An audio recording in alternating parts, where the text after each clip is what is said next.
ओम सजयति सिंधुरवदनो देवो यत्पादपङ्कजस्मरणं वासरमणिरिवतमसामराशिं नाशयति विघ्नानां या कुन्देन्दुतुषारहारधवला या शुभ्रवस्त्रामृता या वीणावरदण्डमण्डितकरा या श्वेतपद्मासना या ब्रह्माच्युतशङ्करप्रभृतिभिर्देवैः सदा वन्दिता सा मां पातु सरस्वती भगवती विशेषलाड्यापहा मूकं करोति वाचालं पङ्गुं लङ्घयते गिरिं यत्कृपातमहं वन्दे परमानन्दमाधवम् नारायणं नमस्कृत्य नरं चैव नरोत्तमं देवीं सरस्वतीं व्यासं ततो जयमुदीरयेत् नमः परमकल्याणं नमः परममङ्गलं वासुदेवाय शान्ताय यदुनां पतये नमः श्रुतिस्मृतिपुराणानाम् आलयं करुणालयं नमामि भगवत्पादशङ्करं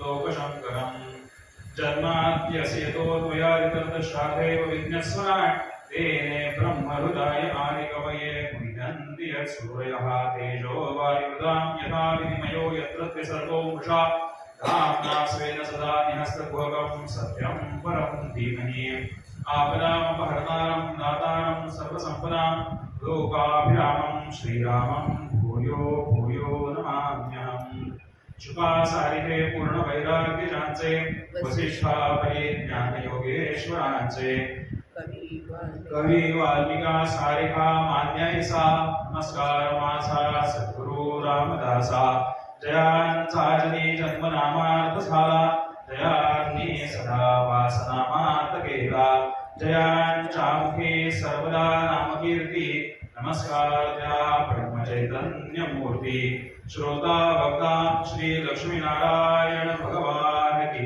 जय सद्गुरु श्री रामदास स्वामी समर्थ महाराज की जय सद्गुरु ब्रह्मचैतन्य स्वामी महाराज की जय जय जय रघुवीर समर्थ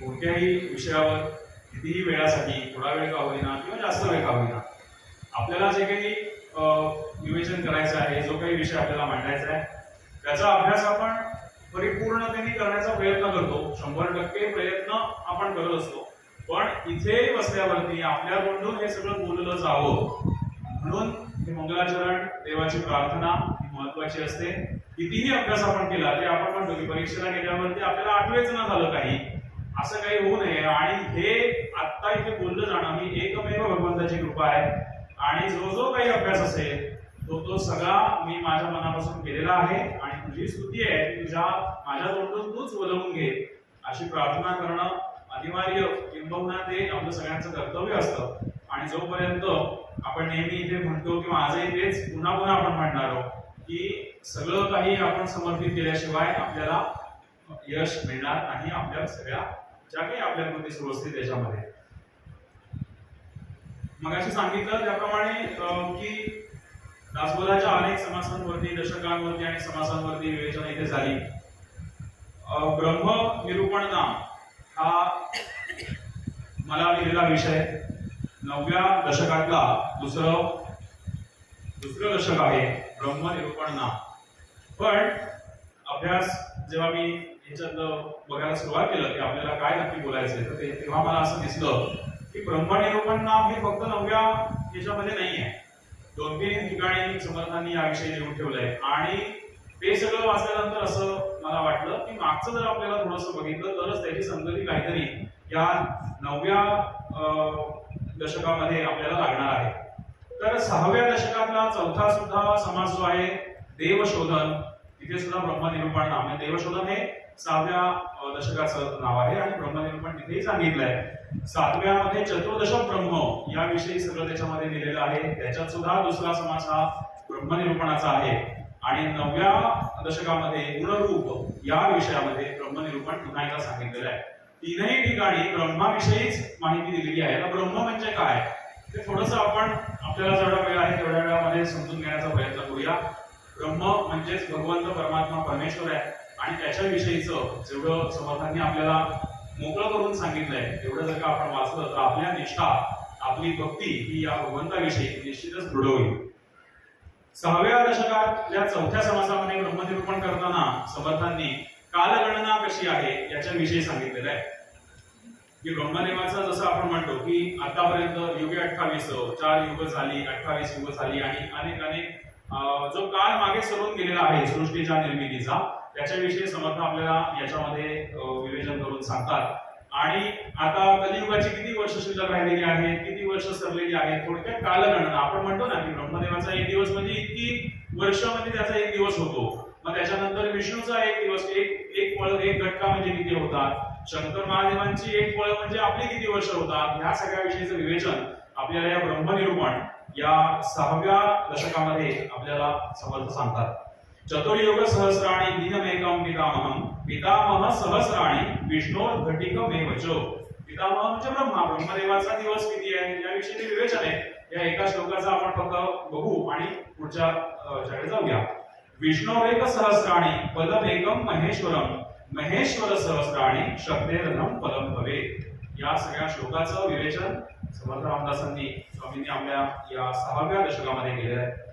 आता 7व्या दशकामध्ये सुद्धा ब्रह्मनिरूपण नाम हा विषय आपल्याला दिसतो आणि तिथे मात्र सांगताना त्याच्याविषयी थोडं आपल्याला जास्त विवेचन आपल्याला करायचं आहे की चतुर्दश ब्रह्म सांगितलेली आहे. ब्रह्म किती प्रकारे आहे, ब्रह्म म्हणजे आपल्याला कशा प्रकारे जाणून घ्यायचंय याच्याविषयी सांगताना पहिल्या ओळीमध्ये सांगतात 7व्या दशकाच्या ब्रह्म निर्गुण निराकार ब्रह्म निसंग निर्विकार ब्रह्मासी नाही पारावार बोलती साधू. ब्रह्म हे निर्गुण निराकार आहे. आता निर्गुण म्हणजे काय, सगुण म्हणजे काय याच्यावरती उहापोह आपल्या या आता 2-4 दिवसामध्ये भरपूर झालेला आहे. जिथे आवश्यक असेल तिथे आपण तो थोडासा करूया. असं आपल्याला सगळे संत सांगतायत, स्वामी सांगतायत की ब्रह्म हे निर्गुण निराकार आहे. ब्रह्म हे ढळत नाही, ब्रह्म हे स्थिर आहे, कल्पना विरहित आहे, ते दृष्टीला दिसत नाहीये. ब्रह्म हे सूक्ष्म आहे. आता ब्रह्मादिक म्हणजे जे त्या पंथाला आहेत, साधू असतील, संत असतील, ज्ञानी ब्रह्मज्ञानी जे कोणी असतील त्यांना सुद्धा ब्रह्म जाणवत नाही असं सुद्धा काही वेळा होतं. मग ब्रह्म जाणून कसं घ्यायचं किंवा आपल्याला जाणून घेतलं पाहिजे. आता ब्रह्म याचा समानार्थी शब्द परमात्मा परमेश्वर असा आहे. तेच चैतन्य, तीच शक्ती जी आपल्याला आपला सगळा संसार चालवते, आपला जीव चालवतोय. आपल्याला प्रत्येक गोष्टीमध्ये जो देव बघा असं सांगितलेलं आहे तेच चैतन्य म्हणजे हे ब्रह्म आहे. तर हे ब्रह्म जाणून कसं घ्यायचं मग, कारण डोळ्याला दिसणार नाहीये, कानाला ऐकायला येणार नाहीये. या सगळ्या समासामध्ये सांगताना स्वामी सांगतात की तुम्ही शब्दांनी जरी बोललं तरी सुद्धा त्या ब्रह्माचं वर्णन होऊ शकत नाही. मग ब्रह्म कसं समजून घ्यावं. तर माझ्या अभ्यासामध्ये आम्ही जो अभ्यास करतो आहोत या एकंदर सगळ्या गोष्टींचा, याच्यामध्ये आम्हाला असं सांगितलं अनेक वेळा की ब्रह्म हा कुठल्याही इंद्रियाचा विषय नाहीये. जाणून घेण्याचं काहीही शक्य नाही इंद्रियांना, कारण त्यांची मर्यादा आहे त्यांना. मग आपण ब्रह्म आताच्या या आपल्या जीवनामध्ये जर समजून घ्यायचं असेल तर कशा प्रकारे समजून घ्यावं, तर केवळ आणि केवळ बुद्धीनेच ते समजून घेऊ शकतो. आपण त्याच्याविषयी वाचलं पाहिजे, चर्चा केली पाहिजे आणि ते समजून घेतलं पाहिजे. कारण ब्रह्म समजून घेणं हा बुद्धीच्या कक्षेत येणारा विषय आहे. इतर इंद्रियांना काही तो जमेलच याची शाश्वती नाही. किंबहुना मृत्यूनंतरचा आपण जो विचार करतो की मृत्यू होतो म्हणजे काय होतं, तर सगळ्या इंद्रियांच्या मर्यादा तिथे संपतात आणि त्याच्यानंतरचा प्रवास म्हणजे तो आणखीन एक अभ्यासाचा वेगळा विषय आहे. पण आता स्वामी आपल्याला जे सांगतायत या समासामध्ये ते असं म्हणतायत की वाणी, श्रोतृ, दृष्टी याच्या पलीकडे सगळं ब्रह्म आहे. आता हे ब्रह्म जाणून घेताना वेदांतामध्ये एक 2-3 विषय आपल्याला त्याच्यामध्ये सुद्धा घ्यायचे आहेत. वर्णन आपल्याला असं केलं आहे ब्रह्माचं की अनेजदेकं मनसो जमियो नैन देवा आत्मवन पूर्वमर्शत तद्धावतो नान्यत्येति तिष्ठत तस्मिन् नको मातरिश्वार धाती. इथे असं सांगतायत की जे आत्मतत्व आहे हे स्थिर आहे, पण त्याच वेळेला आत्मतत्वाचा वेग मनापेक्षा सुद्धा जास्त आहे असंही सांगतायत. ज्या वेळेला आपण अभ्यास सुरू करतो त्यावेळेला पहिल्या काही दिवसांमध्ये आपलाच गोंधळ उडतो की एका ओळीला वरच्या ओळीला सांगितलं एका चरणामध्ये की आत्मतत्व स्थिर आहे, ते हलत नाही, ते कुठेही जात नाही. आणि लगेच दुसरा चरण असा असतो की आत्मतत्वाचा वेग हा मनापेक्षा जास्त आहे. तुम्ही आता आपण इथे बसतोय, मनाचा वेग आपल्याला माहिती आहे. आता आपल्या मनाचा वेग तिकडे शिवजयंतीकडे पण जाऊ शकतो, आता आपण मुंबईत पण जाऊन येऊ शकतो. पण जर आपण खरोखर इथून मुंबईमध्ये गेलो तर आत्मतत्व आपल्या आधी आपल्या मनाच्या आधी तिथेही हजर आहे. मग या सगळ्या गोष्टींचा विचार आपण कसा करायला हवा याविषयी आपण हळूहळू पुढे बघूया. स्थिर आहे आत्मतत्व, विचलित होत नाही, मनापेक्षा वेग जास्त आहे. पण आणखीन एक त्याच्यामध्ये संकल्पना अशी सांगितलेली आहे की तद्दूरे तदंतिके, म्हणजे ते दूरही आहे आणि जवळही आहे. म्हणजेच ते लांबही आहे आपल्यापासून आणि आपल्या जवळ आहे, आपल्या आतमध्ये सुद्धा आहे. त्याला एक आपल्याला चांगला शब्द माहिती आहे, तो म्हणजे व्याप्तो नारायण स्थितः. सगळीकडे भगवंत आहे आणि आपल्याला तो भगवंत जाणवत फक्त नाही, कारण आपण त्या दृष्टीने विचार करत नाही. मग भगवंत जर आपल्याला जाणून घ्यायचा असेल, आपल्याला जर का ते चैतन्य जाणवून घ्यायचं असेल तर काय करायचं? सगळ्यात चांगली गोष्ट काय, आपण आपल्या नदीवरती हात ठेवावा. आपली धडधड आपल्याला ज्या वेळेला समजते आपली काहीतरी हालचाल आहे की जी आपल्या हातामध्ये नाही, आणि एका क्षणी आपण जिवंत असलेली व्यक्ती दुसऱ्या क्षणाला आपण त्याचीच आपण बॉडी म्हणतो, त्याचंच आपण तो गेला असं म्हणतो. मग त्या शरीरामधलं काय नाहीसं झालं त्याचा विचार ज्यावेळेला आपण करू तेव्हा आपल्याला असं समजतं की हे जे चैतन्य आहे तेच परमात्मा परमेश्वर आहे. आणि म्हणून तद्दूरे तदंतिके, ते बाहेरही आहे आणि ते आतही आहे. जेथे वाचा निवर्तती मनासी नाही ब्रह्मप्राप्ती, ऐसे बोलती श्रुती सिद्धांत वचन. श्रुतींनी सांगितलेलं आहे, जसं आता म्हटलं की वाचा आणि मनासी नाही ब्रह्मप्राप्ती, मनाचं कामच नाही आहे ब्रह्म समजून घेणं. आपण कितीही म्हटलं मनाने समजून घेऊ, होऊ शकत नाही, कारण त्या मनाच्या मर्यादा आहेत. ब्रह्माचं वर्णन, या आत्मतत्वाचं वर्णन डोळे, कान, वाणी, मन करू शकत नाही. आता मनासीचे अप्राप्त ते कैसे होईल प्राप्त, ऐसे म्हणाल तरी कृत्य सद्गुरु विना नाही. ही भूमी फार छान आहे, त्याचं पुन्हा एकदा सांगतो. आता मनासीचे अप्राप्त, जे मन जाणू शकत नाही ते कैसे होईल प्राप्त, मग त्याच्यावरती विचार केला पाहिजे, ते आपल्याला मिळेल कसं. ऐसे म्हणाल तरी कृत्य, जरी आपल्याला असं वाटलं तरी किमान तरी आपल्याला चांगलं तुझं कृत्य वाटलं पाहिजे. मग कोण देणार आहे आपल्याला हे सगळं? तर सद्गुरु शिवाय कोणी नाही. दत्त आणि गोरक्षांचा एक संवाद आहे, फार आपल्याला खोलामध्ये जायचं नाही त्याविषयी. तिथे गोरक्षनाथ दत्तप्रभूंना प्रश्न विचारतायत, कै विधी तुले ब्रह्म कपाट. अनेक प्रश्न विचारले आपल्याला, आता इथे संदर्भात असलेला प्रश्न आहे, कै विधी तुले ब्रह्म कपाट. ब्रह्मकपाट, ब्रह्मज्ञान मला कसं मिळेल, कोण उघडून देईल ते कपाट, तर कपाटात ते बंद आहे. तेव्हा दत्तांनी स्वतः सांगितलेलं आहे की हे सद्गुरूच उघडू शकतात. आता त्याच्याच अर्थाने असलेली आपल्याला इथे ओवी आपल्या समासामध्ये दिसते, सद्गुरु कृपा तेची किल्ली, जेणे बुद्धी प्रकाशनी द्वैत कपाटे उघडली एकसरी. काय माहितीये का, सगळ्या गोष्टी आहेत ना त्याच आहेत, पण त्या आपल्याला इतक्या प्रकारे वर्णन करून सांगितलेल्या आहेत. कोणाला दत्त गोरक्षनाथांचा संवाद आवडेल तिथेही तेच सांगितलंय, ब्रह्मकपाटला उघडून पाहिजे ना तू सद्गुरूंकडे जा. ज्यांना दासबोध आवडेल, ज्यांना समर्थांची शिकवण आवडेल त्यांना समर्थ सांगतात, सद्गुरु कृपा तेची किल्ली, त्या कपाटाची किल्ली ही सद्गुरु कृपाच आहे. जेणे बुद्धी प्रकाशली द्वैत कपाटे उघडली एकसरी. आणखी कोणाला वाटलं आपण भगवद्गीतेकडे जावं, तिथेही तेच सांगितलेलं आहे. ज्ञानेश्वर माऊलींनी भगवद्गीतेचं सार आपल्याला जे काही उलगडून सांगितलंय, म्हणजे एका भगवद्गीतेच्या श्लोकावरती त्यांनी अनेक ओव्या लिहिल्या. आपण कुठेही गेलो आपल्याला जे आवडेल त्या प्रकारचं वाचन करून त्या प्रकारे समजून घेऊन आपल्याला काही करून आत्मतत्व समजून घ्यायचंय, ब्रह्मतत्व समजून घ्यायचंय. सातवा समासापासून जर आपण हे 7व्या दशकापासून समजून घेतलं तर आपल्याला थोडासा विषय त्याच्याबद्दल समजेल. म्हणे ब्रह्म एकची असे परी ते बहुविध भासे. स्वामी सांगतात ब्रह्म एकच आहे पण ते बहुविध भासे, अनेक प्रकारांनी आपल्याला बघायला मिळतं. आता हा चतुर्दशक ब्रह्मनिरूपण हा जो विषय आहे याच्यामध्ये की त्यांनी किती प्रकारे वर्णन केलंय, ब्रह्म किती प्रकारचं आहे. चतुर्दश म्हणजे 14 प्रकारे त्यांनी ब्रह्माचं वर्णन केलंय किंवा 14 प्रकारची ब्रह्म सांगितली आहेत. कुठलेही आपण त्याच्यामध्ये जरी घेतलं तरी आपल्याला जे पाहिजे ते आपण त्याच्यामध्ये वाचू शकतो, समजून घेऊ शकतो. सगळे 14 सांगत नाही, फक्त शब्द ब्रह्म, ओम एकाक्षर ब्रह्म, ख ब्रह्म, सर्व ब्रह्म, चैतन्य, सत्ता, सगुण, निर्गुण, वाच्य, अनुभव, आनंद ब्रह्म, तदाकार, साक्ष ब्रह्म, अनिर्वाच्य ब्रह्म, सर्वं खलु इदं ब्रह्मासी. अशी सगळी 14 प्रकारची ब्रह्म आपल्याला या 7व्या दशकामध्ये सांगितलेली आहे. आणि या प्रत्येकाचं पुढे विवेचन करून सांगितलेलं आहे की शब्द ब्रह्म म्हणजे काय, ख ब्रह्म म्हणजे नक्की काय म्हणायचंय, त्याच्यातून आपल्याला काय घ्यायचंय, असं सगळं हे ब्रह्मतत्वाचं म्हणजे भगवंताचं, परमात्म्याचं, आत्मतत्वाचं वर्णन इथे करतात. इतक्या प्रकारची ब्रह्म रामदास स्वामींनी सांगितले किंवा अनेकांनी, अनेक शास्त्रांनी, वेदांतांनी ब्रह्माची स्वरूप सांगितलेली आहे. ती का सांगितली असतील? कारण आपल्याकडे कसं आहे, आपल्याकडे बुद्धीचे अनेक स्तर आहेत. आता सुद्धा आपण सगळ्यांना एकत्र बसलोय, प्रत्येकाला एकच गोष्ट एकाच वाक्यात समजेल असं नाही ना. अनेक जण त्याला स्वतःचे बुद्धीचे कयास लावतील, अनेक जण पूर्वीच्या अनुभवावरती ते काहीतरी परीक्षण करून त्याचं बघतील आणि मग ते आपल्या बुद्धीला पटायचं की नाही पटायचं हे प्रत्येकाचं जसं व्यक्तिनिरूप वेगळं आहे. मग सगळ्यांना हे ब्रह्म समजून घ्यावं म्हणून ब्रह्माचं वर्णन इतक्या प्रकारे केलेलं आहे. जसं आपल्याला गोड पदार्थ आवडतो, पण कुणाला तो जिलबीच्या स्वरूपामध्ये आवडेल, कुणाला तो श्रीखंडाच्या स्वरूपामध्ये आवडेल. आवडायचं तर गोडच ना, आपल्याला पदार्थाच्या चवीशीच देणं घेणं आहे.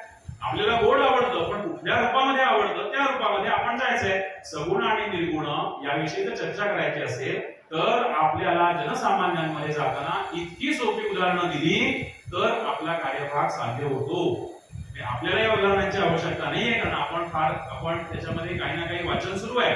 पण असं गोड पदार्थ आणि मग ती जिलबी, मग ते श्रीखंड, मग तो गुलाबजाम, मग हे बरोबर आहे. मग हे सगळं जे आहे ना हे सगुण आहे. आपल्याला निर्गुणामध्ये जायचं म्हणजे काय करायचं, आपल्याला गोडच खायचं. इथपर्यंत जेव्हा आपण जाऊ आणि आपण स्वतः प्रत्येक ठिकाणी ईश्वर चराचरात आहे. आपल्याला सगळ्यांना फार वाक्य आवडतं, परमेश्वर ना सगळीकडे आहे. कधी ज्यावेळेला आपल्याला काहीतरी अंगाशी येणं विषय तेव्हा आपण म्हणतो ईश्वर सगळीकडे आहे, पण त्याची अनुभूती आहे का आपल्याला? आपण ते समजून घेतो का कधी? किंवा समजून घेतो म्हणजे काय करतो हे दुसऱ्याला सांगता येतं का? नाही सांगता येत. त्याच्यामध्ये उपनिषदांची एक छान, पहिल्याच उपनिषदाचा पहिला श्लोक आहे, ईशावास्यमिदं सर्वं यत्किंचित् जगत्यां जगत्. परमेश्वर चराचरात आहे, सगळीकडे सर्वत्र परमेश्वर, आत्मतत्व, ब्रह्म सगळं जे काही आहे ते सगळे समानार्थी शब्द आहेत. ओंकार हे सगळं जे आहे हे चराचरात भरलेलं आहे. आणि आता ते समजून घेण्यासाठी पुढे आपल्याला या परमेश्वराच्या रूपाला समजून घेण्यासाठी किती प्रकारच्या उपाध्या दिल्या? 11 प्रकारच्या उपाध्या दिलेल्या आहेत.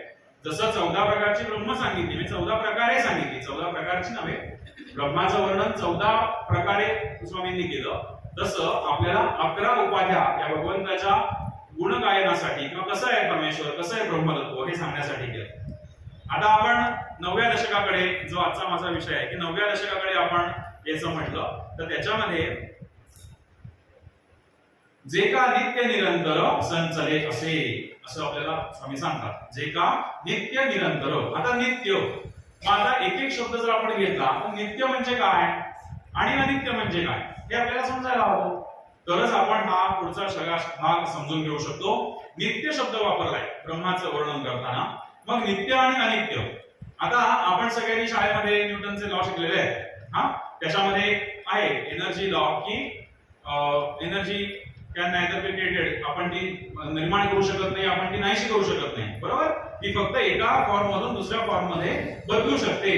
किती आपल्या हिंदू धर्मामध्ये आपल्या ऋषींनी, जुन्या लोकांनी, पूर्वसुरींनी हा एनर्जी लॉ आपल्याला सांगितलेलाच आहे. पण हा जर का आम्हाला आता शाळेमध्ये अशा प्रकारे शिकवण्याची व्यवस्थाच नाहीये, त्यामुळे पण ज्या वेळेला हा अभ्यास करायला लागलो तेव्हा आमच्या गुरुजींनी आम्हाला पहिल्यांदा हा नियम शिकवला की हा शाळेत तुम्ही शिकलात का? हो. मग आता आत्मा आणि आत्मतत्व शिकणं तुम्हाला सोपं आहे का? कारण आपणही म्हणतो आत्मा अमर आहे, आत्मा कधी मरत नाही. म्हणजेच ती ऊर्जा आहे, ती फक्त आपण निर्माण पण करू शकत नाही, तिला नाहीशी पण करू शकत नाही. ती फक्त फॉर्म बदलते, तिचा दिसणारा रूप बदलते. आज मनुष्यामध्ये आहे, उद्या आणखी कशामध्ये जाईल. हे आत्मतत्व आणि हा एनर्जी लॉ आहे, हे आपलंच आहे, हे आपलेच सगळे एनर्जी लॉ आहे. हे फक्त जाऊन इंग्रजीमध्ये आले आणि तिकडच्या लोकांचा आपल्यावरती असलेला प्रभाव किंवा जी काही शिक्षण पद्धतीमध्ये बदल केला गेला त्याच्यामुळे आपल्याला असं वाटतं की हे न्यूटननी सांगितलं. त्यामुळे एनर्जी लॉ हाच आत्मतत्व समजून घेण्यासाठी सुद्धा आपल्याला मदत करतो की आत्मा हा निरंतर अमर आहे, कायमस्वरूपी ही ऊर्जा चालतच राहणार आहे. फक्त आज एका रूपामध्ये असेल तर उद्या दुसऱ्या रूपामध्ये असेल. मग आता नित्य आणि अनित्य याविषयी जर थोडीशी चर्चा करायची झाली तर त्याच्यामध्ये पुन्हा 2 भाग येतात, विद्या आणि अविद्या. नित्य आणि अनित्य हे समजून घेण्यासाठी विद्या आणि अविद्या हे 2 विषय येतात. की अनित्याला नित्य समजणे, अशुद्धाला शुद्ध समजणे. म्हणजे जे जसं नाही आहे ते तसं आहे असं आपल्याला वाटतं. आपल्याला कळतं की नाही की संध्याकाळी आपल्याला टीव्ही बघायचा नाहीये, कारण त्या सिरियल छान नाहीये, त्याचा आपल्यावरती वाईट परिणाम होणार आहे, तरी त्या दुःखाला आपण सुख समजतो की नाही? सगळेजण समजतात. मग ते आहे अविद्या, कारण ते दुःख आहे त्याला आपण सुख समजलं. ते अनित्य आहे त्याला आपण नित्य समजलं. आणि याच्या बरोबर उलट, जे नित्य आहे त्यालाच नित्य समजणे आणि अनित्याला अनित्यच समजणे. मालिका बघणं वाईट आहे, हे वाईटच आहे असं समजून टीव्ही बंद करणे किंवा त्या वेळेला दुसरं काहीतरी आध्यात्मिक बघणं म्हणजे विद्या. म्हणजे नित्य म्हणजे नक्की काय आहे हे समजून घेण्यासाठी ही सगळी उदाहरणं एवढी सांगितली की ज्याच्यामध्ये खरं सुख आहे तेच सुख मानलं पाहिजे. समोर आपल्याला कळतंय की दिवसांच्या वेळेला वाटेल तसे हंबरडे फोडून रडणाऱ्या गृहिणी आणि इतर विषय कौटुंबिक असलेल्या मालिका आपण बघू नये हे आपल्याला कळत असतं, पण आपण आवाज मोठा करून करून ते सगळं बघतो. ते दुःखाची व्हायब्रेशन, साऊंड व्हायब्रेशन आहेत की नाही? आपण अनेक लोक गाणारे आहोत, गायनाचे उपचार हल्ली आपण करतो रोगांवरती, किंवा आहे एक म्युझिक थेरपी वगैरे आता आलाय. म्हणजे काय आहे? मंत्रोच्चार म्हणजे काय आहे? व्हायब्रेशन आहेत ना, ती साऊंड फ्रिक्वेन्सी निर्माण करायची आहे, ते कंपन निर्माण करायची आहे. ती यानं त्या प्रकारे टीव्हीत जर का ती दुःखद कंपन दिवसांच्या वेळेला निर्माण झाली तर आपण पुढचा विचार करावा. ब्रह्माचं वर्णन करताना समर्थ सांगतात ते भगवंताचे निज रूप, त्यास बोलीचे स्वरूप, याही वेगळी अमूप नामे तयाची. अनेक प्रकारे अनेक प्रकारांनी आपल्याला ब्रह्माचं वर्णन केलेलं आहे. याच्यामध्ये आपण पुन्हा एकदा थोडा वेदांताचा भाग बघायचा प्रयत्न करूया की नक्की काय आहे. 11 उपाध्या दिलेल्या आहेत, म्हणजे काय दिलेले आहे पटपट सांगून पुढे जाऊया. सपर्यगार शुक्रम अकायम अव्रण अस्नावीर शुद्धम अपापविद्धम कविहित मनीषी परिभूः स्वयंभूः शाश्वतीभ्य समाभ्यः. अशा प्रकारे 11 उपाध्या या भगवंताच्या ब्रह्माच्या वर्णनासाठी आपल्याला वेदांतकार सांगतात. आता या सगळ्याचं जर आपण बघितलं तर तो पर्यगार आहे. सपर्यगार म्हणजे सगळीकडे पसरलेला आहे. शुक्रम की ज्याच्याकडे निर्मितीचं सामर्थ्य आहे आणि तो शुद्ध आहे, शुभ्र आहे. अकायम तो शरीर विरहित आहे. अव्रण त्याला व्रण नाहीये, म्हणजे तो अक्षय आहे, अव्रण आहे. अस्नावीरम त्याला स्नायू नाहीये, शिरा नाहीये. शुद्धम म्हणजे दोषरहित आहे, त्याला पापाचा स्पर्श सुद्धा होऊ शकत नाही. अपापविद्धम म्हणजे त्याला पापाचा स्पर्श होऊ शकत नाही. कवी मनीषी, आता कवी काय म्हटलंय? क्रांतदर्शी म्हटलंय त्यांना, की यांच्यासारखा द्रष्टा कोणी नाही. या भगवंताला असं एक उपमा दिलेली आहे की यांच्यासारखा द्रष्टा दुसरा कोणी नाही. मनाचं ईशन करणारा म्हणून कवीही मनीषी, मनाचं ईशन करणारा. परिभूः म्हणजे सर्वश्रेष्ठ, सगळ्यांपेक्षा श्रेष्ठ, याच्यापेक्षा वरती कोणीही नाही, असा एकमेव, असा सर्वश्रेष्ठ म्हणून परिभूः. स्वयंभूः, आता स्वयंभू हा शब्द आपल्याला अनेक ठिकाणी वाचायला बघायला मिळतो की स्वयंभू आहे, स्वयंभू देवस्थान आहे, अनेक प्रकारांनी आपण स्वयंभू असा शब्द वापरतो. पण स्वयंभू याची व्याख्या आचार्यांनी जी केलेली आहे शांकर भाषामध्ये ती अशा प्रकारे आहे की येशाम उपरी भवती यश्चोपरी भवती स सर्व स्वयमेव भवती इति स्वयंभू. सोपं समजून घ्यायचं तर स्वयंभू याचा अर्थ की जो सगळ्यात वर आहे, त्याच्या वरही कोणी नाही आणि त्याच्या खालीही कोणी नाही. कारण याचं काय समजून घ्यायचंय, ईश्वर चराचरात आहे. एका ठिकाणी जर आपण असं म्हटलं की इथे परमेश्वर आहे, एका यांच्यापेक्षा सर्वश्रेष्ठ आहे, तर त्याच्याही पेक्षा सर्वश्रेष्ठ तोच आहे. म्हणजे तो खाली आहे आणि वरही आहे, म्हणून कारण तो चराचरात भरलेला आहे, म्हणून तो स्वयंभू आहे. आणि सगळ्यात 11वी जी शाश्वतीभ्य समाभ्यः हे वर्णन किंवा ही जी उपाधी लावलेली आहे ही आपल्याला खूप चांगल्या प्रकारे मार्गदर्शन करते की शाश्वतीभ्य समाभ्या म्हणजे काय, तर शाश्वत व्यवस्था. शाश्वतीभ्य समाभ्या, ज्यांनी शाश्वत व्यवस्था लावून दिलेली आहे असा. आता शाश्वत व्यवस्था म्हणजे कुठली, की आज आपण हा सगळा उपक्रम करतो आहोत. काही जण पुढे येतात, तयारी करतात, बरोबर. काहीतरी याच्यानंतर आपण करायचंय किंवा आपला एक क्रम ठरवून घेतलाय, म्हणजे आपण या कार्यक्रमाची एक व्यवस्था ठरवलेली आहे. पण हा उपक्रम संपल्यानंतर ती व्यवस्था राहणार आहे का? एकादशीला द्वादशीला ही व्यवस्था राहणार नाहीये. जसं आपल्याला काहीतरी एक शासन चालावं, आपल्या सगळ्यांचा समाज चालावा म्हणून काहीतरी एक व्यवस्था लावलेली आहे, पण ती व्यवस्था कायम स्वरूपाची आहे का, तर नाही. मग कायम स्वरूपाची व्यवस्था लावणारा म्हणजे कोण? पृथ्वी फिरते आहे, स्वतःभोवती पृथ्वी फिरते, पृथ्वी सूर्याभोवती फिरते, ही व्यवस्था कधी बंद पडेल तर चालेल का? बंद पडणारच नाहीये किंवा बंद पडून चालणारच नाही. ज्या वेळेला बंद पडेल त्यावेळेला काहीच राहणार नाही. अशी व्यवस्था लावणारा म्हणजे शाश्वतीभ्य समाभ्या. पृथ्वीचं परिवलन, परिभ्रमण, ग्रह, सृष्टी या सगळ्यांची नियमावली करणारा म्हणून शाश्वतीभ्य समाभ्या अशा 11 प्रकारच्या उपाध्या इथे आपल्याला भगवंताच्या दिसतात. आता ह्या सांगताना सुद्धा अनेक ठिकाणी आपल्याला दोनदा एकच गोष्ट सांगितलेली दिसते, ती म्हणजे एकदा त्यांनी म्हटले की अकायम, की ज्याला शरीर नाही म्हणून, आणि लगेचच पुढच्या वेळेला ते म्हणतात तो अस्नावीर आहे, की ज्याला स्नायू नाहीये.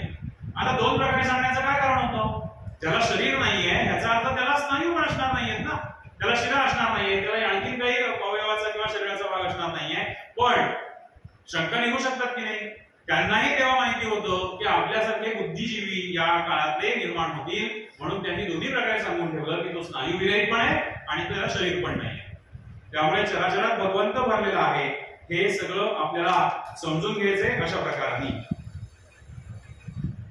दृष्टीस दिसे ते निरसे ते स्वरूप नव्हे, दृष्टीला ते दिसत नाही, शब्द नाही, प्रत्येक वस्तूत आत आणि बाहेर असा सगळीकडे हा भगवंत चराचरात भरलेला आहे. या दशकामध्ये विशेषत्वाने असं सांगितलंय समर्थांनी की तो पाण्यामध्ये भिजत नाही, तो वायू बरोबर राहत नाही, असे अनेक प्रकारे, किंवा पृथ्वी आहे, अग्नी आहे, वायू आणि जल, पृथ्वी, आप, तेज या सगळीकडे पंचमहाभूत आपण जे म्हणतो या सगळ्यामध्ये ईश्वर आहे, हा अभेद सांगितलेला आहे. अशा प्रकारे एकच गोष्ट समजून घ्यायची आहे, परमेश्वराशी अनन्य झाल्याशिवाय हा भाव आपल्या मनामध्ये घेता येणार नाहीये. आता परमात्म्याशी एकरूप होणं, आपण याच्यावरती सुद्धा अनेक वेळा चर्चा करतो, अनेक वेळा आपण ऐकतो, बोलतो सुद्धा. पण नेमकं एकरूप होणं म्हणजे काय, मग तो द्वैत म्हणजे काय, अद्वैत म्हणजे काय, याही विषयी आपण अनेक चर्चा करतो. पण भगवंताचं आणि माझं एकरूप होणं म्हणजे काय करणं, तर त्याला आम्ही अनेक वेळा अनेक ठिकाणी बोलताना आमच्या गुरुजीने आम्हाला सांगितलं की त्याला एक छान संकल्पना आम्ही दिली की त्याला आध्यात्मिक यश असं आपण म्हणूया. आणि हे वारंवार मी अनेक ठिकाणी पण सांगत असतो, कारण हे कसं आहे, परत परत परत परत सांगितल्याशिवाय आपल्याही मनावर ते ठसत नाही. मग आपण आतापासूनच सांगायला सुरुवात करावी की आध्यात्मिक यश जोपर्यंत आपल्याला मिळत नाही, आध्यात्मिक यश मग त्याची व्याख्या काय करायची सोपी, तर भगवंतामधलं आणि माझ्यामधलं अंतर शून्य करणं, कमी करणं सुद्धा नव्हे. कमी म्हटलं की तरी सुद्धा काहीतरी अंतर राहत असेल, भगवंतामधलं आणि माझ्यामधलं अंतर शून्य करणं म्हणजेच आध्यात्मिक यश आहे. आणि त्यावेळेला भगवत प्राप्ती याविषयी सुद्धा बोलण्यासारखं आणखी वेगळं आहे, कारण त्या संकल्पना सुद्धा भगवत प्राप्ती किंवा भगवंताच्या चरणाशी मी लीन होणार, तिथे मी समर्पित होणार, ही एक संकल्पना. आणि अहम ब्रह्मास्मी, मीच भगवंत आहे हे अपेक्षित आहे. त्यामुळे भगवत प्राप्ती याविषयी सुद्धा कधीतरी आपण त्याविषयी विवेचन करूया की नक्की तो शब्द आपल्याला कशा प्रकारे घ्यायचा आहे. कारण भगवत प्राप्ती म्हणजे त्याला मी मिळवला, मी आनंद मिळवला आणि मी आनंद झालो, याच्यामध्ये फरक आहे ना. मग भगवत प्राप्ती ही संकल्पना कशा प्रकाराने आपल्याला उद्धृत केली पाहिजे, कशा प्रकाराने ती स्पष्ट केली पाहिजे, याचा अभ्यास सुरू आहे. हळूहळू कधी ना कधीतरी ते सुद्धा या सगळ्या विवेचनामध्ये येईल. कारण भगवत प्राप्ती म्हणजे मी ते मिळवलं, पण मी नाही ना तो झालो, जो आपल्याला सगळ्यांना अपेक्षित आहे, जो संतांना अपेक्षित आहे, जो स्वामींना अपेक्षित आहे, सोहम आहे, अहम ब्रह्मास्मी आहे. ह्या सगळ्या तरुण काय, ह्या सगळ्या संकल्पना काय आहे, तर मीच भगवंत आहे. मग भगवत प्राप्ती आणि हे दोन विषय वेगळे असू शकतात असं माझं मत आहे, पण त्याच्यावरती नंतर विवेचन काहीतरी करू. मग भगवंत पर्यंत जाण्याचं, अंतर शून्य करायचं असेल तर काय करावं लागणार. आता या समासामध्ये शेवटच्या भागामध्ये असं सांगितलंय की तुम्ही मीपणा सोडा, मी हे केलं, माझ्यामुळे झालं, हे तुम्ही सोडलं पाहिजे. मग हे सगळं करण्यासाठी परत प्रार्थना केल्याशिवाय उपयोग नाही. आपण देवाला अनन्य रूपाने शरण जावं. मग कसं, धाव पावरे गोविंदा, आपण इकडे सुद्धा म्हणतो धाव पावरे गोविंदा, हाती घेऊनी गदा. ज्या ज्या वेळेला आपल्याला मूर्तीच्या देवाच्या हातामध्ये गदा दिसेल त्या त्या वेळेला हा श्लोक आठवायला हवा. कोणाच्याही हातात गदा दिसू दे, म्हणजे मारुतीची गदा हे त्याचं वेगळं हे आहे, स्वरूप आहे, पण गदा दिसली विष्णूच्या हातात, दत्तांच्या हातात, कुणाच्याही हातात गदा दिसली की हा श्लोक आठवायला हवा. धाव पावरे गोविंदा, हाती घेऊनी गदा, करी माझ्या कर्माचा चेंदा, सच्चिदानंदा श्रीहरी. करी माझ्या कर्माचा चेंदा, माझं कर्म आहे ना ते सगळं संपायला हवंय. फक्त पाप, माझ्या पापाचा चेंदा असं का नाही म्हटलं त्यांनी. मुभा होती की नाही, तरी माझ्या पापाचा चेंदा, पुण्य हवंय मला गाठीशी आणि पाप धुवायला आम्ही बाहेर जाणार. हा, असं नाही, पापही धुतलं पाहिजे आणि पुण्य असलं तरी ते कर्मच आहे ते सुद्धा धुतलं पाहिजे. शून्य माझं काहीही नाही या भावनेनी म्हणजे अनन्यतेने आपण ज्या वेळेला शरण जाऊ त्यावेळेला आपल्याला भगवंत रूप होता येईल स्वतःला. म्हणून ज्या ज्या वेळेला गदा दिसेल त्या त्यावेळेला गदेचं काम हेच आहे की त्या गदेनी माझ्या कर्माचा चेंदा करायचा आहे, सगळ्या कर्माचा, पापकर्माचा पण आणि पुण्यकर्माचा पण. पूर्ण शून्य, काही बॅलन्स न्यायचं नाहीये, पुण्य पण न्यायचं नाहीये आणि पापही न्यायचं नाहीये. समर्थ सांगतात, करावे तत्व विवरण, शोधावे ब्रह्म निर्गुण, पहावे आपणास आपण म्हणजे कळे. आपलं आपण जर बघितलं, स्वतःला बघायचा प्रयत्न केला तरच हे ब्रह्मतत्व आपल्याला कळणार आहे. जो जाणतो अहम ब्रह्मास्मी. आता इथे बघायचा विषय शेवटच्या या समासाच्या ठिकाणी आलेला आहे की ज्या वेळेला तुम्ही सगळं माझं काही नाही असं म्हणाल त्यावेळेलाच आपल्याला हे यश थोडंसं मिळू शकतं. परमात्मा परमेश्वर समजून घेण्यासाठी जे काही आपल्याला करावं लागेल, अनन्यतेने शरण जावं लागेल, ते कधी की ज्या वेळेला मी माझं काही नाही, मीपणा ज्या वेळेला आपण बाजूला ठेवू त्याच वेळेला ते दिसेल मला सगळं समजलंय, मला ब्रह्मतत्व समजलंय, मी ब्रह्मज्ञानी आहे असा जो म्हणतो त्याला काहीही समजलेलं नाही असं आचार्य सांगतात. की असा जो म्हणेल की मला सगळं कळलंय त्याला काही कळलेलं नाहीये, आणि असा जे म्हणेल की मला काही कळलेलं नाहीये, मला अजून अभ्यासाची गरज आहे, तर तोच योग्य दिशेला आहे, त्यालाच ब्रह्म समजलंय असं म्हणायला हरकत नाही असं आचार्य सांगतात. एक त्याच्यामधली गोष्ट अशी आहे की एकदा नर्मदेच्या किनारी आद्य शंकराचार्य आचार्य आणि त्यांचे काही शिष्य असे काही अनुष्ठान उपासना सुरू असते, त्यांचा प्रवास सुरू असतो. तर तेव्हा त्या शिष्यांची अशी चर्चा होते की आपले आचार्य किती ज्ञानी आहेत, किती ब्रह्मज्ञानी आहेत, आचार्य आहेत. तर हा सगळा संवाद ते ऐकतात आचार्य, आणि मग काहीतरी शिकवण दिली पाहिजे शिष्यांना, त्यांना जाणवून दिलं पाहिजे की काय आहे. म्हणून ते आपला हाताचा जो दंड आहे तो त्या नर्मदेमध्ये टाकतात. जातात, जा घेऊन या. शिष्य जातात, दंड घेऊन येतात, आणि त्यावेळेला आचार्य म्हणतात की काय तुमचा प्रश्न होता की मी किती ब्रह्मज्ञानी, किंवा आपण सगळे म्हणजे किती ब्रह्मज्ञानी, आपण सगळे थोर महान आहोत. तर म्हणे त्यांनी विचारलं मग काय, म्हणजे आमचं म्हणणं आहे की तुम्ही आहात ज्ञानी. तर म्हणे तसं नाहीये. त्यांनी तो दंड जो नर्मदेतनं आला होता उचलून आणली ती शिष्यांनी, तो हातामध्ये धरला आणि म्हणाले आता या दंडातून शेवटचा थेंब जो पाण्याचा पडतोय इतकंच ज्ञान माझ्याकडे आहे असं आचार्य स्वतः सांगतात. म्हणजे संपूर्ण नर्मदेच्या किंवा या सगळ्या ज्ञानसागरातलं माझ्याकडे किती ज्ञान आहे, तर ह्या पाण्याच्या धर्मदंडाला जो चिकटलेला पाण्याचा थेंब सांडणार आहे शेवटचा, तेवढंच ज्ञान माझ्याकडे आहे असं आचार्य सांगतायत. तर आपले तर त्याच्यामध्ये काहीही असूच शकत नाही, म्हणजे आपण त्याच्या जवळपासही जाऊ शकत नाही. अशा प्रकाराने मला सगळं कळतंय असं जो म्हणतो त्याला काहीही कळलेलं नाही, आणि ज्याला असं वाटतंय की मला अजून काहीतरी अभ्यासाची गरज आहे, मला अजून काहीतरी शिकायचंय, तर आपण योग्य मार्गावर आहोत असं समजून आपण पुढे अभ्यास केला पाहिजे, ब्रह्मतत्व समजून घेण्याचा प्रयत्न करायला हवा. समर्थ शेवटच्या भागामध्ये सांगतात, जेथे सर्वही अशेष झाले तेथे विशेष कैसे आले, मी मौनी म्हणता भंगले मौन्य जैसे. छान सांगितलं की मी मौनी म्हणता भंगले, आज माझं मौन आहे, आज ना मी बोलत नाही काही असं सांगायचं. पण राहील का ते मौन? नाही राहणार. मग तसं समर्थांनी या शेवटच्या 41व्या श्लोकामध्ये सांगितलंय, आता मौन्य न भंगावे, करून काहीच न करावे, असोनी निशेष नसावे विवेक बळे. आज माझं मौन आहे, तिथे संपलं ना, मला सगळं येतं असं म्हटलं की तुमचं आतापर्यंत सगळं संपून गेलं. त्यामुळे असा कुठलाही प्रकार मीपणाने मी जगत नाही असं म्हणणं होईल. मौन भंगू न देण्यासाठी जसं काहीही बोलू नये त्याप्रमाणे सगळं करून मी काही केलं नाही हा भाव मनामध्ये असावा. आता याविषयी एक छोटीस संकल्पना फक्त सांगतो की जी आम्ही आषाढी आणि कार्तिकी या म्हणजे आपल्या चातुर्मासाच्या काळामध्ये अनेक ठिकाणी सांगितली. कसं आपण समजून घ्यायचंय. आषाढीला आपण देवशयनी एकादशी म्हणतो की ज्या दिवशी देव झोपतात, आणि कार्तिकीला देव उठतात झोपून, बरोबर आहे. हे आपल्याला सगळ्यांना माहिती आहे. पण आपण समजून काय घ्यायचं त्यातलं की देव ज्या वेळेला झोपतात तेव्हाच पावसाळा सुरू असतो, आणि देव ज्या वेळेला उठतात त्यावेळेला पावसाळा संपून आपल्याला सगळ्या प्रकारचं वर्षभराला लागणारं धन धान्य पाणी जे जे जीवनाला आवश्यक आहे ते सगळं या 4 महिन्यात मिळतं. आता बरोबर ना, या 4 महिन्यामध्ये पूर्ण वर्षाला आपल्याला अन्नधान्य मिळतं, पूर्ण वर्षाला पुरणारं पाणी मिळतं. त्या 4 महिन्यामध्ये आपण म्हणतो की देवा तुझ्या कृपेमुळे पाऊस चांगला पडला, देवा तुझ्या कृपेमुळे पाणी चांगलं झालं, आता आम्ही वर्षभर छान जगू शकतो. पण देव काय म्हणतो, अरे मी तर झोपलो होतो, मी नाही हे केलं. आषाढीला मी झोपलो होतो, मी कार्तिकीला उठलो, मला नाही मध्ये काय झालं माहिती, मी झोपलो होतो. हा भाव आपण कधी लक्षात घेतला का? हा भाव लक्षात घ्यायला हवा की मी झालंय सगळं परमेश्वराच्या कृपेने, पण तरी सुद्धा मी सगळं केलंय असं न म्हणता हे मला माझं काही नाही, हे मी काही केलेलं नाहीये, हे झालंय, ठीक आहे, चांगली गोष्ट आहे. अशा भावनेने आपण ज्या वेळेला अनन्य भावाने शरण जाऊ त्यावेळेला खऱ्या अर्थाने आपल्याला ब्रह्मतत्व हे समजेल.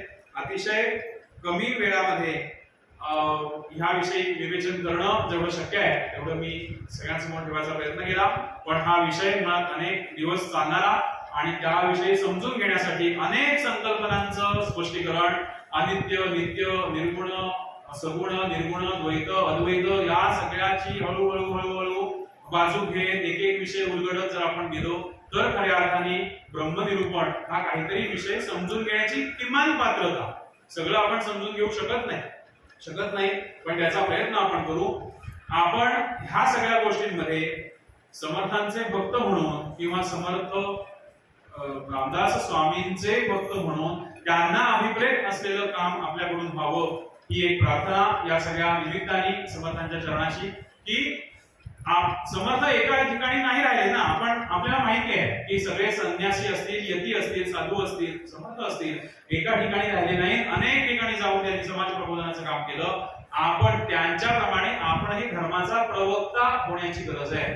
आपल्या चांगल्या गोष्टी ज्या आहेत त्या आपण ओरडून सांगण्याची गरज आहे. आज समाज व्यवस्थेची ती गरज आहे. सगळे हिंदू एक झाले पाहिजेत हा सगळ्या मानसिकतेचा, आपण इथे बसला प्रत्येक जण या मानसिकतेचा आहे की हिंदू एक झाला पाहिजे, आपली संस्कृती टिकली पाहिजे, सगळं बरोबर आहे. पण भगवंत चराचरात आहे हे समजून आपण रोज जर का वागलो तर आपले अनेक विषय सुटत जातील. म्हणजे आपल्याला राग येणार नाही समोरच्याचा, आपल्याला समोरच्याची घृणा वाटणार नाही, हे सगळे विषय त्याच्यामध्ये येतात. ब्रह्मतत्व समजून घेताना की जर अशा प्रकारे तुम्ही वागला तर तुम्हाला समोरच्याची घृणा येणार नाही, समोरच्या विषयी तुम्हाला वाईट वाटणार नाही. का? कारण चराचरात भगवंत भरलेला आहे, प्रत्येक व्यक्तीमध्ये भगवंत आहे. आणि म्हणूनच गेल्या वर्षीचे रामयज्ञाचे विषय नवीन केले. प्रत्येकामध्ये भगवंत आहे ना, प्रत्येकाचा राम आहे, प्रत्येकाची भावना जागृत व्हायला हवी. म्हणून प्रत्येकाला त्याच्यामध्ये आपण सहभागी करून घेतलं पाहिजे. आज जग वाट बघतंय आपला आजूबाजूचा समाज आपली वाट बघतंय, मला येऊन सांगतील कोणीतरी. आणि ज्या वेळेला आपण एकदा दोनदा नाही 4-5 वेळा एखाद्या ठिकाणी जातो ना तेव्हा आपल्याला हे जाणवतं की लोकांना ही गरज आहे आपण जाऊन काहीतरी सांगण्याची, जे काही आपल्याला छोटंसं माहिती असेल ते सांगण्याची गरज आहे. त्यामुळे आपण सगळ्यांनी धर्माचा प्रवक्ता व्हावं. समर्थांना अपेक्षित जे काम आहे ना ते आपण करण्याचा प्रयत्न करावा. आपण या जन्मात भगवत स्वरूप होऊ का नाही आपल्याला माहित नाही, पण त्या दिशेने किमान वाटचाल करण्याचे प्रयत्न आपण सगळ्यांनी करावा. आणि या वैशाख शुद्ध पंचमी ही यंदा 2 मेला आहे. 2 मे या दिवशी आचार्यांची, जगद्गुरु शंकराचार्यांची जयंती वैशाख शुद्ध पंचमीला असते. ती यावर्षी 2 मेला आहे. तर त्या 4 दिवसांमध्ये मी स्वतः याविषयी काहीतरी बोलण्याचा प्रयत्न करणार आहे.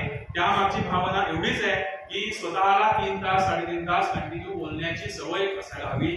ही आपली परीक्षा आहे. त्यामुळे 2 मेला आचार्यांविषयी अधिक प्रकाश त्याच्यावरती, त्यांच्या कार्यावरती टाकणं, त्यांच्याविषयी जाणून घेणं. कारण फार कमी गोष्टी आपल्याला आचार्यांविषयी माहिती आहेत, पण त्या समजून घेण्याचा प्रयत्न करावा. आणि पुढे 3, 4 आणि 5 ह्या 3 दिवसांमध्ये शंकर भाष्य जे आचार्यांनी आपल्याला अनेक गोष्टी सोप्या करून सांगितल्या. आचार्य नसते तर आपल्याला काहीही समजलं नसतं या सगळ्या उपनिषदांविषयी, वेदांताविषयी. त्यामुळे ईश, कठ आणि केन ही 3 उपनिषद, त्यांचं शंकर भाष्य याविषयी 3, 4, 5 मे आणि 2 मेला आचार्यांविषयी असे 4 दिवसांची व्याख्यान मला आपणच करायची आहे. आता फक्त ती कुठे करायची आहे म्हणजे अगदी 100% ती इथेच करायची आपल्या देवळामध्ये.